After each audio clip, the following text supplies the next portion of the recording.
What if I told you that the greatest threat to civilization isn't the brilliant tyrant, but the charismatic fool? Imagine a man standing before thousands, his words simple, his logic flawed, his understanding of complex issues barely surface deep.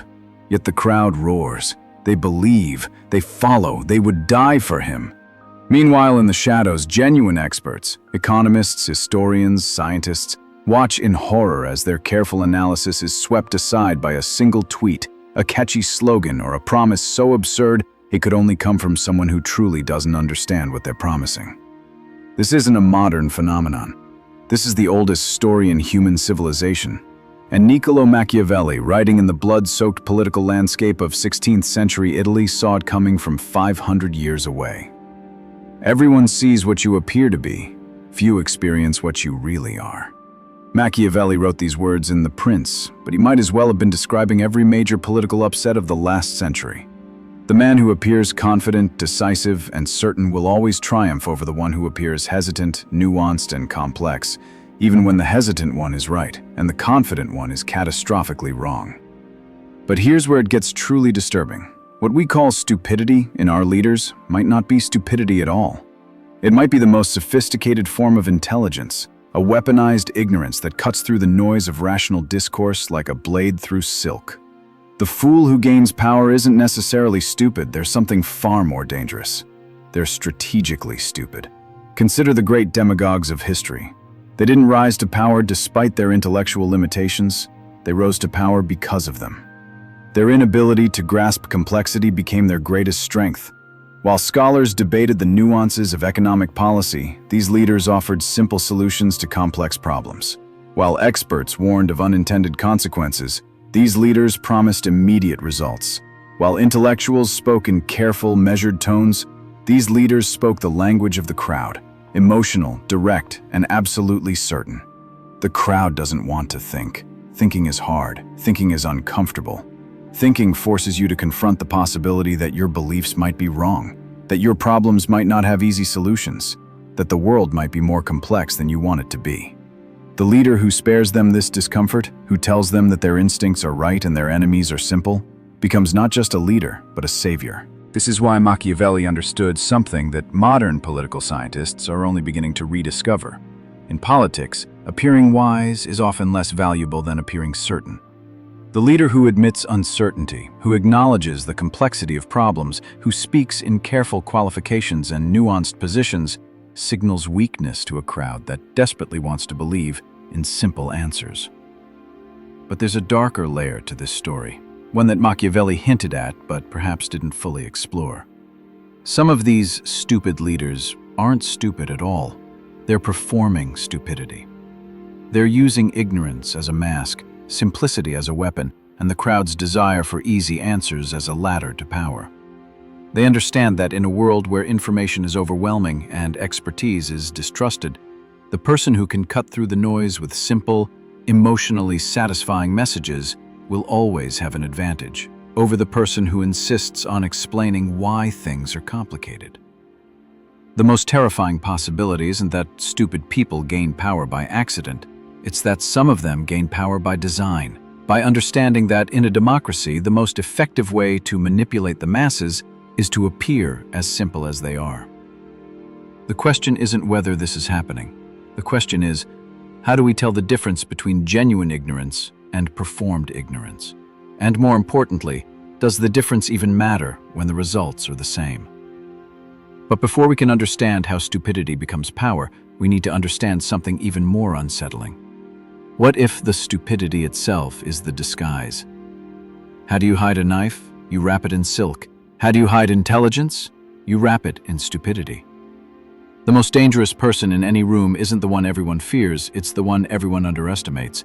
And throughout history, some of the most successful manipulators of power have understood this principle with surgical precision. They've learned that appearing stupid, incompetent, or bumbling can be the ultimate form of camouflage in a world where intelligence is often seen as threatening. Machiavelli wrote, "A prince never lacks legitimate reasons to break his promise." But what he didn't fully articulate is how a leader can use the appearance of incompetence as the perfect excuse for any broken promise, any failed policy, any disastrous decision. "I didn't know" becomes the ultimate shield. "Nobody told me" becomes the perfect deflection. "It's more complicated than I thought" becomes the universal get-out-of-jail-free card. Consider the psychological brilliance of this strategy. When a leader appears incompetent, their opponents make a fatal error. They underestimate them. They assume that someone who sounds simple must think simply. They prepare for direct attacks, but leave themselves vulnerable to indirect manipulation. They focus on countering sophisticated strategies, while the fool employs the most primitive tactics with devastating effectiveness. This is what psychologists call the halo effect in reverse, a horn effect, where one perceived negative trait, apparent stupidity, creates a blind spot that obscures other capabilities. The rival who dismisses their opponent as an idiot won't see the knife until it's already between their ribs. But there's something even more insidious at work here. The performed fool doesn't just fool their enemies, they create a permission structure for their followers. When a leader appears to be just like us, prone to mistakes, not too smart, relatable in their flaws, they give their supporters permission to follow their basest instincts without guilt. The follower thinks, if someone as simple as me can lead, then my simple solutions must be right too. Look at how this plays out in modern politics. The candidate who mangles words might be signaling to voters that they don't need perfect grammar to have valid opinions. The leader who admits they don't know much about complex issues might be telling supporters that expertise is overrated, that common sense trumps education, that gut instincts matter more than careful analysis. This creates what researchers call cognitive dissonance reduction. Instead of feeling inadequate next to brilliant leaders, followers feel validated by leaders who seem to share their limitations. The stupid leader becomes a mirror in which the masses see their own intelligence reflected and confirmed. But here's where it gets truly Machiavellian. Some of these leaders are deliberately cultivating this image. They're smart enough to appear stupid because they understand that in a democracy, relatability often matters more than competence. They've learned that voters don't necessarily want the smartest person in the room. They want someone who makes them feel smart. The performed fool also benefits from what psychologists call the fundamental attribution error. When they succeed, observers attribute it to luck, circumstances, or the work of others.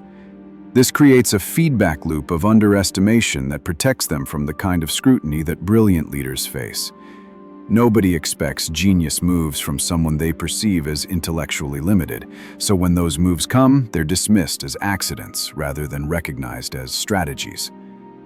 Consider how this dynamic plays out in negotiations. The leader who appears to stumble into favorable deals is less likely to be seen as a threat than the one who obviously orchestrated those same outcomes. The accidental victory is less threatening than the calculated one, even when the results are identical. This weaponized incompetence extends beyond politics into every sphere of power. The executive who claims not to understand the technical details while making decisions that benefit them personally. The influencer who presents themselves as just figuring it out while deploying sophisticated psychological manipulation techniques. The guru who preaches simplicity while building complex systems of control. The most chilling realization is that we may never know which leaders are genuinely limited and which are performing limitation. The mask of stupidity, once assumed, becomes almost impossible to remove or see through. And perhaps that's the point. In a world where intelligence is often punished and expertise is distrusted, appearing stupid might be the smartest move of all. The crowd loves a simple leader with simple answers. But what happens when that simplicity becomes a tool for complex manipulation?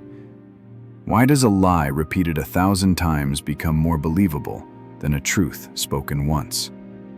The answer lies in something far more disturbing than mere repetition. It lies in the architecture of the human mind itself. We are not rational creatures who occasionally make emotional decisions. We are emotional creatures who occasionally make rational decisions. And the leaders who understand this difference don't just gain power, they reshape reality itself. Machiavelli observed that men judge generally more by the eye than by the hand, for everyone can see and few can feel. In modern terms, perception beats reality every single time. The leader who can craft a simple, emotionally satisfying narrative will always defeat the one armed with complex facts and nuanced analysis. This isn't a bug in human psychology, it's a feature, and the most successful demagogues throughout history have exploited it with ruthless precision. Consider the psychological phenomenon known as the fluency heuristic. Our brains are wired to interpret information that's easy to process as more truthful than information that requires effort to understand. A simple slogan that rhymes feels more true than a complex policy paper backed by data. A confident assertion delivered in plain language carries more weight than a careful explanation hedged with appropriate qualifications. This is why "Make America Great Again" was more powerful than any detailed economic plan. This is why "Brexit means Brexit" resonated more than complex analyses of trade relationships. This is why "Lock her up" had more impact than nuanced discussions of legal processes. The simplicity isn't accidental. It's engineered to bypass the rational mind and speak directly to the emotional core. But here's where it gets truly Machiavellian. The leaders who deploy these simple messages often understand their complexity better than their critics do. They know that "Make America Great Again" means different things to different people. And that's exactly why it works. The vagueness isn't a weakness, it's a feature that allows every listener to project their own desires onto the message. The stupid leader who speaks in simple terms isn't necessarily failing to grasp complexity. They are deliberately choosing simplicity because they understand something their more intellectual opponents don't. In the battle for hearts and minds, clarity beats accuracy, certainty beats nuance, and emotion beats logic. This connects to what psychologists call cognitive load theory. When our brains are overwhelmed with information, we default to mental shortcuts, heuristics that help us make quick decisions without deep analysis. The leader who reduces cognitive load by offering simple explanations for complex problems is literally making it easier for people to agree with them. Meanwhile, the expert who insists on explaining why the issue is complicated, why there are trade-offs, why unintended consequences might occur, is increasing cognitive load. They're making agreement harder, not easier. In a world where attention is scarce and mental energy is limited, the person who makes thinking optional will always have an advantage over the person who makes thinking required. Consider how this plays out in our digital age. Social media algorithms reward content that generates immediate engagement, likes, shares, comments. Complex, nuanced content that requires careful consideration performs poorly compared to content that triggers instant emotional reactions. The platforms themselves have become training grounds for political messaging that prioritizes impact over accuracy, simplicity over sophistication. The stupid leader who masters Twitter isn't revealing their intellectual limitations. They're demonstrating their understanding of how modern attention works. They know that a provocative tweet at 3 a.m. will dominate news cycles more effectively than a thoughtful policy speech. They understand that controversy generates more engagement than consensus, that outrage spreads faster than agreement. This creates what researchers call the Dunning-Kruger effect at a societal level. Just as individuals with limited knowledge in a domain overestimate their competence, societies exposed to simple explanations for complex problems begin to believe that those explanations are sufficient. The leader who offers easy answers trains their followers to expect easy answers, creating a feedback loop that makes nuanced discussion increasingly difficult. The most insidious aspect of this dynamic is how it corrupts the entire information ecosystem. When simple lies spread faster than complex truths, when emotional appeals defeat rational arguments, when certainty is valued over accuracy, the very concept of expertise becomes suspect. The crowd begins to believe that anyone who insists an issue is complicated must be hiding something, trying to confuse them, or protecting their own interests. This is the ultimate triumph of weaponized stupidity. It doesn't just defeat intelligent arguments, it makes intelligence itself seem suspicious. The leader who says it's simple appears trustworthy, while the expert who says it's complicated appears deceptive. But what if this isn't accidental? What if the appearance of simplicity is actually the most sophisticated strategy of all? What's the difference between a fool and a genius pretending to be a fool? The genius gets what they want. We've reached the heart of the labyrinth now, the place where Machiavelli's shadow grows longest and darkest. Because what we're witnessing isn't the accidental rise of incompetent leaders. We're witnessing the deliberate deployment of incompetence as a weapon of mass manipulation. The mask of the fool has become the crown of the king. Machiavelli wrote, "Since love and fear can hardly exist together, if we must choose between them, it is far safer to be feared than loved." But he missed a third option, one that perhaps his Renaissance mind couldn't fully anticipate. It is safest of all to be underestimated. The leader who is neither loved nor feared, but dismissed as harmless, can operate with a freedom that neither the beloved nor the feared can ever achieve. Consider the strategic genius of performed stupidity. When your opponents believe you're intellectually limited, they make predictable errors. They over-explain their positions, assuming you won't understand. They reveal their strategies, thinking you lack the sophistication to counter them. They let their guard down, believing you pose no real threat. Meanwhile, you collect information, identify weaknesses, and strike when they least expect it. This is psychological warfare at its most refined. The ancient Chinese strategist Sun Tzu advised, "Appear weak when you are strong, and strong when you are weak." But the modern Machiavellian has discovered something even more powerful. Appear stupid when you are cunning, and let your enemy's intellectual pride become their blindness.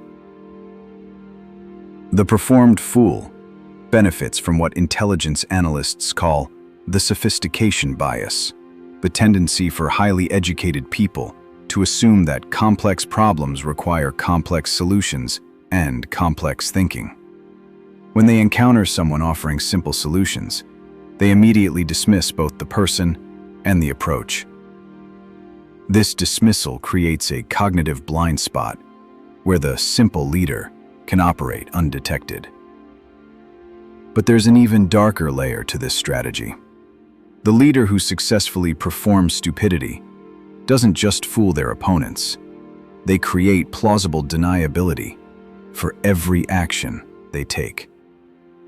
When caught in a lie, they can claim ignorance. When a policy fails, they can blame poor advice. When corruption is exposed, they can profess confusion about complex rules. The mask of incompetence becomes a shield against accountability. This dynamic played out with chilling effectiveness throughout the Trump presidency. Critics spent 4 years debating whether he was a strategic genius or a bumbling fool, while he systematically dismantled institutional norms, appointed loyalists to key positions, and reshaped the federal judiciary. Whether his apparent incompetence was real or performed became irrelevant. The results were the same. The truly Machiavellian insight is that in our hyper-connected, overanalyzed world, the appearance of strategic thinking has become a liability. The leader who appears to be playing chess invites counter-strategies. The leader who appears to be stumbling through checkers is left alone to stumble toward their objectives. Consider how this works in practice. The foolish leader makes seemingly random decisions that appear unconnected and impulsive. Critics waste energy analyzing each decision in isolation, missing the larger pattern. Meanwhile, the cumulative effect of these random decisions systematically advances the leader's agenda. By the time observers recognize the pattern, it's too late to counter it effectively. This is perhaps why Machiavelli himself wrote The Prince as advice for rulers rather than subjects. He understood that the techniques of power are most effective when their targets don't recognize them as techniques. The leader who openly displays cunning invites organized resistance. The leader who hides cunning behind apparent simplicity operates in a space of reduced scrutiny. The performed fool also exploits what psychologists call the fundamental attribution error in a particularly insidious way. When things go well, supporters attribute success to the leader's hidden wisdom or good instincts. When things go badly, both supporters and critics attribute failure to the leader's obvious limitations. This creates a heads I win, tails you lose dynamic, where the leader can claim credit for successes while escaping blame for failures. But perhaps the most disturbing aspect of stupidity as strategy is how it corrupts the very notion of competence in governance. When performed incompetence proves politically effective, it incentivizes actual incompetence. The line between strategic foolishness and genuine foolishness becomes blurred, creating a race to the bottom where appearing less capable becomes a competitive advantage. The ultimate Machiavellian twist is that we may never know which leaders are genuinely limited and which are performing limitation for strategic advantage. And perhaps that uncertainty is itself part of the strategy, keeping everyone guessing while the work of power continues in the shadows. But how did our systems become so vulnerable to this manipulation? How did we create democracies that reward the performance of incompetence? Democracy was supposed to be the cure for tyranny. Instead, it became the perfect breeding ground for a new kind of tyrant, one who rises not despite the people's will, but because of it.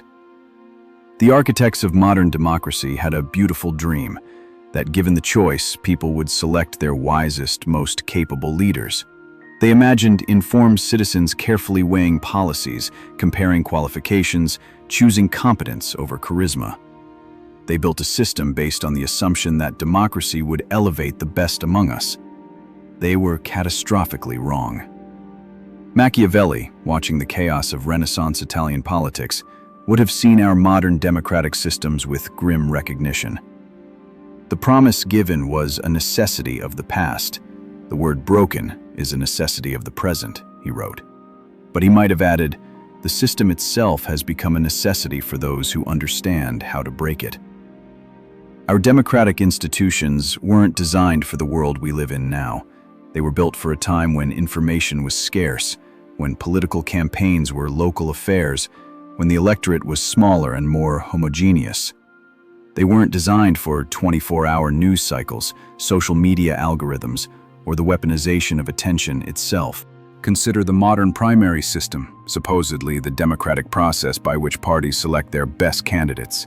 In reality, it's become a tournament that rewards the most extreme positions, the most provocative statements, the most entertaining performances. The candidate who can generate the most media coverage, regardless of whether that coverage is positive or negative, gains an insurmountable advantage over more qualified but less theatrical rivals.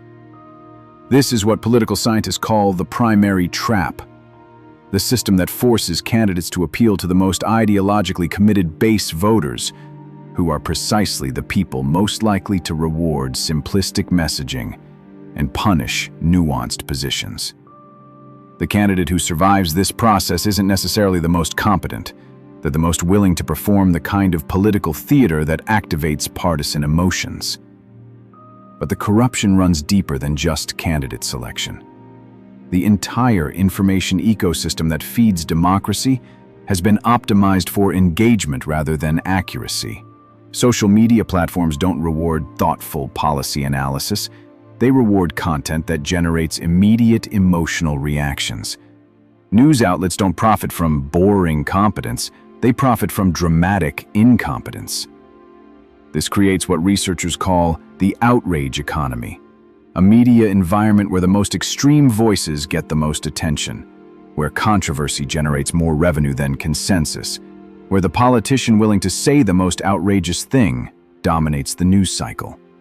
The system literally pays politicians to be more divisive, more simplistic, more willing to break norms. The stupid leader who masters this environment isn't revealing their limitations. They're demonstrating their understanding of how the game has changed. They know that a single provocative tweet will generate more coverage than a detailed policy paper. They understand that being wrong loudly is more valuable than being right quietly. They've learned that in the attention economy, controversy is currency. Consider how this plays out in debates, supposedly the intellectual arena where candidates are tested on their knowledge and judgment. In reality, modern debates reward the candidate who can deliver the most memorable one-liners, who can generate the most viral moments, who can appear most confident regardless of whether their confidence is justified. The candidate who admits uncertainty, who acknowledges complexity, who speaks in careful qualifications, is perceived as weak and unprepared. This is the ultimate irony of democratic selection. The very qualities that make someone effective at winning elections, the ability to simplify complex issues, to project certainty in uncertain situations, to generate emotional reactions rather than thoughtful analysis, are often the opposite of the qualities that make someone effective at governing. The system has evolved to reward what psychologists call dark triad personality traits: narcissism, Machiavellianism, and psychopathy. The candidate who can lie without shame, who can promise anything without concern for delivery, who can manipulate emotions without feeling guilt, has significant advantages over the candidate burdened by honesty, nuance, and empathy. But perhaps the most disturbing aspect of this systemic failure is how it creates a feedback loop. As the system rewards increasingly theatrical, simplistic, and divisive behavior, it trains both politicians and voters to expect that behavior. The politician who tries to return to substantive policy discussion is seen as boring. The voter who demands nuanced analysis is dismissed as elitist. We've created a democracy that selects for the worst possible leaders while convincing itself that it's choosing the best. We've built systems that reward the performance of incompetence while punishing actual competence. We've designed institutions that amplify the voices of demagogues while marginalizing the voices of experts. The tragic irony is that this isn't a bug in our democratic systems. It's become a feature. The chaos, the division, the constant crisis serves the interests of those who know how to exploit it. The stupid leaders who rise in this environment aren't accidents. They're the inevitable products of systems designed to reward exactly the kinds of behavior they exhibit. But why do we, the people, keep choosing these leaders? What is it about our own psychology that makes us vulnerable to their appeals? The most terrifying truth about democracy isn't that it can be manipulated. It's that we want to be manipulated. This is where Machiavelli's insights become most uncomfortable, most personal, most damning. Because the real question isn't why stupid people gain power, it's why intelligent people give it to them. The answer lies in the darkest corners of human psychology, in drives so primitive and powerful that they can override our rational faculties entirely. Gustave Le Bon, studying crowd psychology over a century ago, discovered something that Machiavelli intuited. Individuals in crowds don't become more intelligent. They become more emotional, more impulsive, more susceptible to the simplest appeals. In crowds, Le Bon wrote, it is stupidity and not mother wit that is accumulated. The crowd doesn't want complexity. It wants certainty. It doesn't want to think. It wants to feel. But here's the crucial insight that modern psychology has added to this understanding. We don't just become stupid in crowds. We actively seek out experiences that make us feel part of something larger than ourselves, even when we know those experiences shut down our critical thinking. The rally, the movement, the cause, These aren't unfortunate side effects of democracy. They're features we crave. This connects to what evolutionary psychologists call coalitional psychology. For millions of years, humans survived by forming tight groups and following strong leaders. The individual who questioned the group's decisions too much, who demanded too much evidence before acting, who insisted on nuanced analysis during crises, was less likely to survive than the individual who could quickly align with group consensus and follow charismatic leadership. We are literally wired to prefer leaders who make us feel confident and unified over leaders who make us feel uncertain and divided. The politician who says, "I don't know," triggers ancient anxieties about weak leadership during dangerous times. The politician who says, "It's complicated," activates fears about indecisive leadership when quick action is needed. The politician who says, "Trust me, I'll handle it," offers the psychological comfort our evolutionary programming craves. This is why the stupid leader who projects confidence often defeats the intelligent leader who admits uncertainty. They're not just offering better messaging, they're offering better psychology. They understand that in the deepest part of our brains, we'd rather follow someone who's wrong with confidence than someone who's right with hesitation. The phenomenon gets even more disturbing when we consider what psychologists call motivated reasoning. We don't actually evaluate leaders objectively and then choose the best ones. Instead, we choose leaders for emotional or tribal reasons, then rationalize those choices afterward. The voter who selects a candidate because they feel right will find reasons to justify that choice, even when presented with evidence of the candidate's incompetence. This creates a particularly insidious dynamic. The more obviously flawed a leader becomes, the more invested their supporters become in defending them. Admitting the leader is incompetent would require admitting their own judgment was wrong, which is psychologically more painful than continuing to defend the indefensible. The leader's failures become tests of loyalty rather than reasons for abandonment. Social media has amplified these psychological vulnerabilities exponentially. The algorithms that govern our information diet are designed to show us content that confirms our existing beliefs and triggers strong emotional reactions. The moderate, nuanced politician who acknowledges complexity gets filtered out in favor of the extreme politician who validates our preconceptions and makes us feel righteously angry. But perhaps most disturbing is how this creates what researchers call the empathy gap. When we're in an emotional state, angry, afraid, excited, we cannot accurately predict how we'll think or feel when we're in a calm, rational state. The voter who chooses a leader during a moment of emotional intensity often cannot understand their own decision when they're thinking clearly later.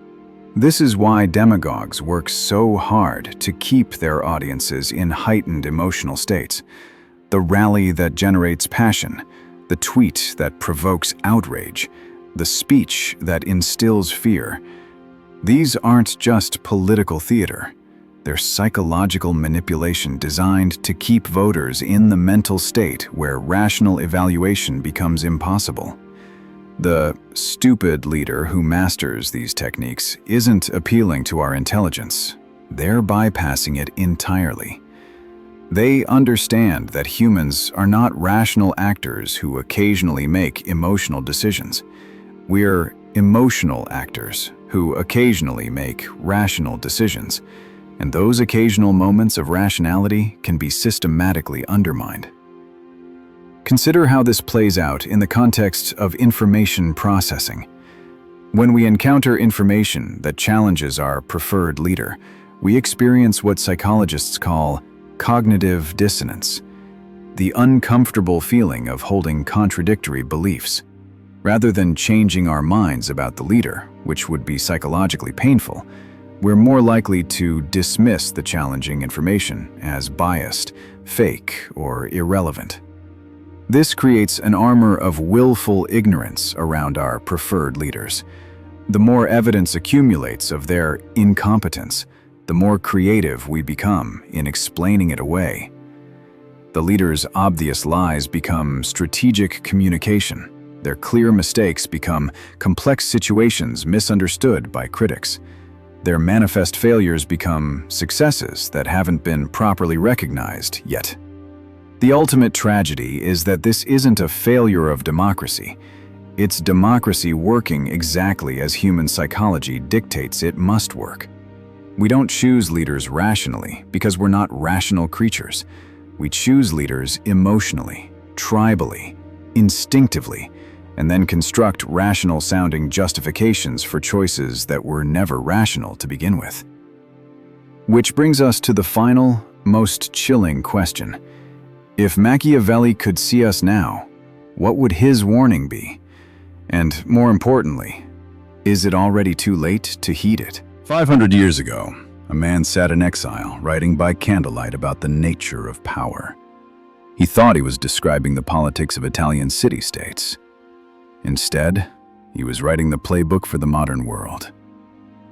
Niccolò Machiavelli died in 1527, never knowing that his observations about human nature would prove more relevant in the age of Twitter than they were in the age of the Medici.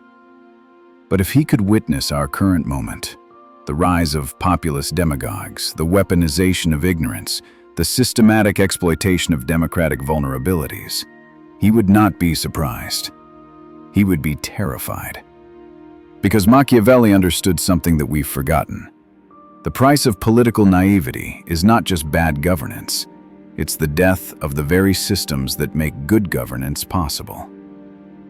Since it is difficult to join them together, it is safer to be feared than to be loved when one of the two must be lacking, Machiavelli wrote. But he was describing a world where power was constrained by geography, by technology, by the physical limitations of communication. He could not have imagined a world where a single tweet could destabilize markets, where a viral video could topple governments, where the strategic deployment of stupidity could weaponize the very foundations of democratic society. The leaders we've examined throughout this exploration, the ones who rise through performed incompetence, who exploit our psychological vulnerabilities, who turn our own democratic systems against us, represent something Machiavelli glimpsed but couldn't fully articulate: the emergence of a new kind of prince. Not the traditional strongman who rules through fear, nor the beloved leader who governs through affection, but the manipulator who controls through the systematic cultivation of confusion, division, and intellectual chaos. This new prince doesn't need to eliminate elections. They need to make elections meaningless. They don't need to destroy the free press. They need to make truth indistinguishable from lies. They don't need to abolish democratic institutions. They need to make those institutions serve their purposes while maintaining the illusion of democratic legitimacy. Machiavelli wrote The Prince as a manual for gaining and keeping power in a world of constant political upheaval. But today's princes have read that manual and improved upon it. They've learned that in a democratic age, the most effective way to destroy democracy is to use democratic processes themselves. They've discovered that the most efficient method of eliminating opposition is to make opposition appear illegitimate, unintelligent, or irrelevant. The strategic stupidity we've explored isn't just a political tactic. It's a form of cultural warfare. When leaders systematically devalue expertise, when they reward ignorance over knowledge, when they make complexity itself seem suspicious, they're not just winning elections. They're reshaping the very foundations of how society makes decisions about complex problems. Climate change, pandemics, economic inequality, technological disruption. These challenges require exactly the kind of nuanced, evidence-based, long-term thinking that our political systems now actively discourage. The leader who admits that these problems are complex, that solutions require trade-offs, that expert knowledge matters, is systematically disadvantaged against the leader who offers simple explanations and easy solutions. This is perhaps Machiavelli's darkest insight, translated into modern terms: a society that cannot distinguish between competence and incompetence, between expertise and ignorance, between genuine solutions and appealing lies, is a society that has lost the capacity for self-governance. It becomes, inevitably, a society that governs itself into destruction. But Machiavelli was not just a diagnostician of political pathology. He was also, in his way, a moral philosopher. He understood that knowledge of how power works carries with it a responsibility. Those who understand the techniques of manipulation have a choice. They can use that knowledge to exploit others, or they can use it to defend against exploitation. The question facing us now is whether we can develop what we might call Machiavellian literacy, the ability to recognize when we're being manipulated, to identify the techniques of political theater, to distinguish between genuine incompetence and performed incompetence. Can we learn to see through the mask of strategic stupidity without becoming cynical about the possibility of genuine leadership? This requires something unprecedented in human history: the ability to think rationally about our own irrationality, to acknowledge our psychological vulnerabilities without being paralyzed by them, to design systems that account for human nature rather than ignoring it. It means creating media systems that reward accuracy over engagement, educational systems that teach critical thinking over test performance, political systems that incentivize long-term thinking over short-term popularity. It means learning to value the leader who says, "I don't know, but I'll find out," over the leader who says, "I know everything, trust me." Most of all, it means accepting an uncomfortable truth that Machiavelli understood intuitively. The health of any political system depends not just on the wisdom of its leaders, but on the wisdom of its citizens. A democracy populated by people who prefer comfortable lies to uncomfortable truths will inevitably select leaders who tell them comfortable lies. The choice before us is stark and binary. We can continue to reward the performance of stupidity, to select leaders based on their ability to make us feel good rather than their ability to govern well, to prioritize entertainment over competence and certainty over accuracy. If we do, Machiavelli's warnings will prove prophetic, and we will discover that the price of political stupidity is the loss of political freedom itself. Or we can choose the harder path, to demand more of our leaders and more of ourselves, to accept complexity as the price of progress, to value competence over charisma and expertise over entertainment. This path offers no guarantees, only the possibility that we might prove Machiavelli wrong, that human beings can learn to govern themselves wisely even when wisdom is the most difficult choice. The candle Machiavelli wrote by has long since burned out, but the light of his insights still flickers in the darkness of our current moment. Whether that light illuminates a path forward or simply shows us how far we've fallen, that choice remains ours to make. The question is, are we wise enough to make it? If this exploration into the dark psychology of power has left you questioning everything you thought you knew about leadership and democracy, you're not alone. The uncomfortable truths we've uncovered today don't have easy answers, but they demand our attention. What do you think? Have you witnessed the strategic deployment of stupidity in your own political landscape? Can you think of leaders who've used the mask of incompetence to gain power? Or perhaps you disagree entirely. Maybe you see genuine incompetence where I see calculated performance. Leave a comment below and let's continue this conversation. But fair warning, this isn't a space for simple partisan talking points. Bring your nuance, bring your evidence, bring your best thinking. Machiavelli would expect nothing less. And if you found value in this deep dive into the shadows of political psychology, subscribe for more explorations into the uncomfortable truths that shape our world. Because in an age of weaponized ignorance, Understanding how power really works isn't just intellectual curiosity, it's survival. The choice Machiavelli saw centuries ago remains ours today. We can be the manipulators, the manipulated, or the enlightened few who see the game for what it really is. Which will you choose?